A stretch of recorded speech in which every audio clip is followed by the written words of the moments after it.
Snow White and Rose Red.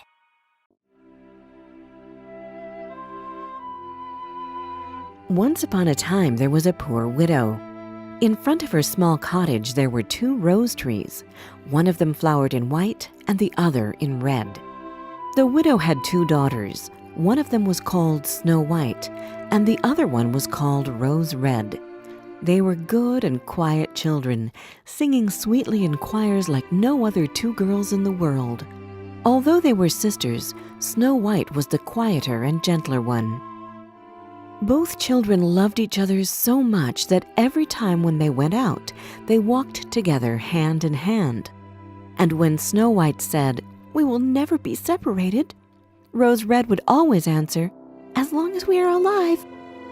Their mother would add, "I am the happiest mother in the world to have you 2. You should promise me that you will always take care of each other and that you will share everything you have."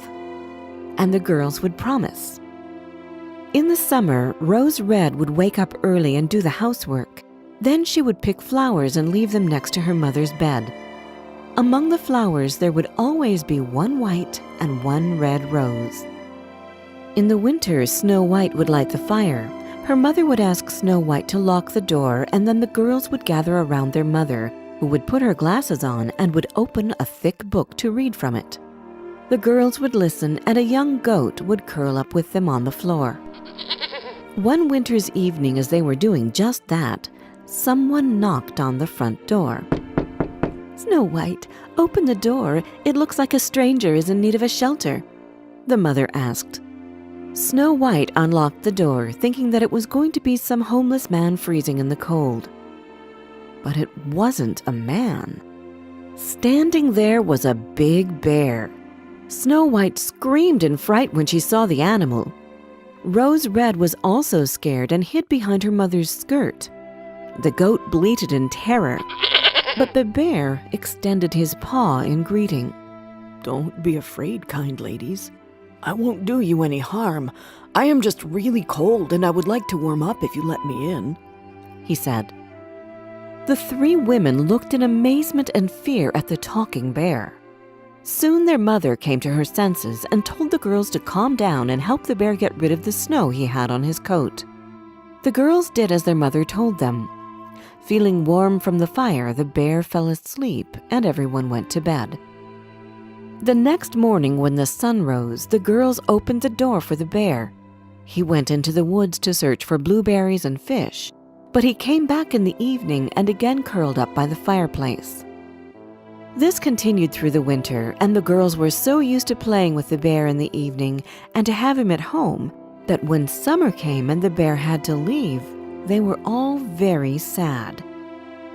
"Where are you going to go?" Snow White asked the bear. "I need to go into the woods where I keep my wealth hidden from the evil gnomes. In the winter when the earth is frozen, they cannot reach it.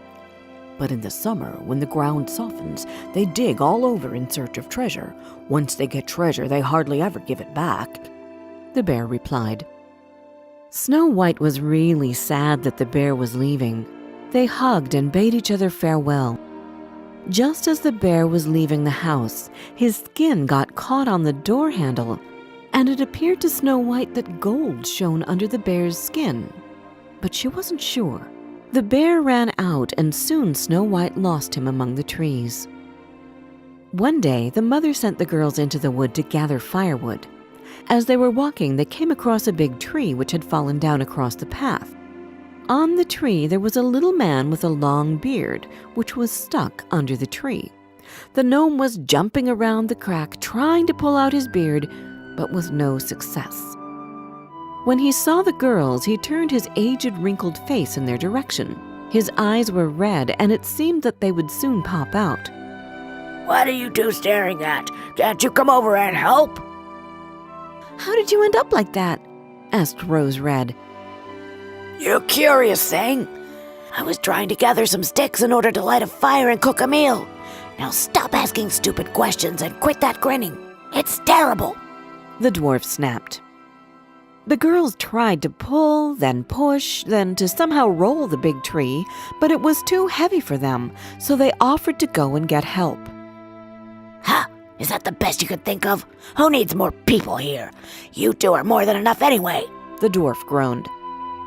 Stay still if you want to be free again, said Snow White, and took a pair of scissors out of her pocket. She quickly cut the end of the dwarf's beard. What did you do, you stupid girl? How can you cut someone's beautiful long beard? He barked. With that, he threw his bag over his shoulder and left without even looking at them. One day, the girls decided to go out to the river to catch some fish for dinner. When they approached the river, they noticed something which resembled a big grasshopper jumping around the water as if it was ready to jump in it. They ran towards it and found the same dwarf trying to pull out his beard from a big fish's mouth, but the fish was stronger. The girls grabbed him under the shoulders and tried to pull him, but the fish just wouldn't let the beard go. Snow White had no choice. She took out her scissors and cut off a small part of the dwarf's beard. What is that, you frogs? How dare you bring shame on my face? My brothers will laugh at me now. Having said that, the dwarf took his bag, which was full of gems, and left without saying a word. Not long afterwards, Snow White and Rose Red were on the way to the nearest town to buy some needles and thread. As they were passing a meadow, they noticed a huge bird in the sky. The bird was flying low and passed close over their heads. The bird perched behind a big rock, and at that moment, someone there squeaked.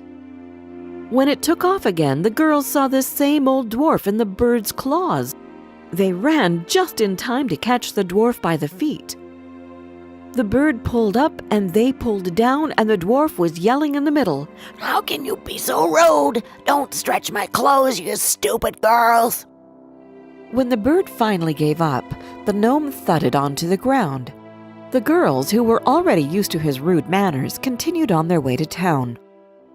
The dwarf took a bag full of gems and sneaked into his cave. On their way back, they came across the dwarf again. He had laid out his jewels on the ground, thinking that no one would see him. The girls approached. What are you looking at? He yelled at them.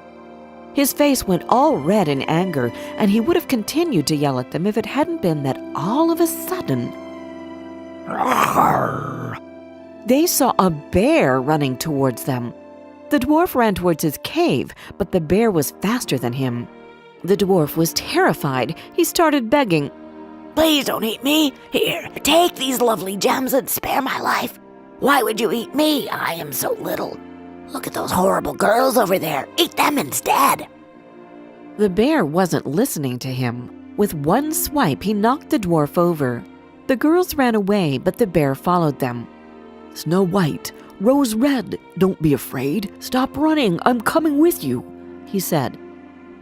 The two girls recognized the voice and stopped to wait for their friend. As he was approaching them, his bear skin fell off, and a young man stood before them. He was dressed in gold. I am a prince, he said and smiled. That evil dwarf had bewitched me and stolen my treasure. Now that he is dead, the spell has been broken and I am a human again. And it's all thanks to you. Snow White married the prince, and Rose Red, his brother. They split the dwarf's treasure evenly, and their mother moved to the castle with them. She took the rose trees with her and planted them under her window. Every year they flowered with exquisitely fragrant red and white roses.